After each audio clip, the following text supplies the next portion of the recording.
putting a new exhaust on, does it really give you more power, or is that something of a myth? No, 100% it does. And it's really like the factory exhaust, when they make them, they've got a lot of things they got to consider. And so it's got to be easy to fit from the factory. It's got to be nice and quiet, you know, to pass all your laws and whatnot.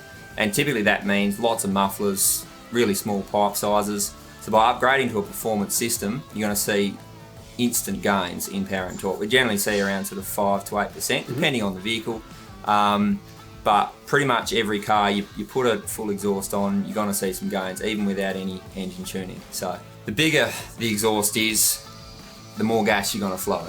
And you're going to keep your temperatures down, lets your turbo spool up quicker, makes your engine run more efficient, and then, yeah, you're going to see a bit more power when it's all said and done. So what it also does is bring in your torque a lot earlier. So you notice your turbos are spooling about 500 RPM earlier, brings in that boost.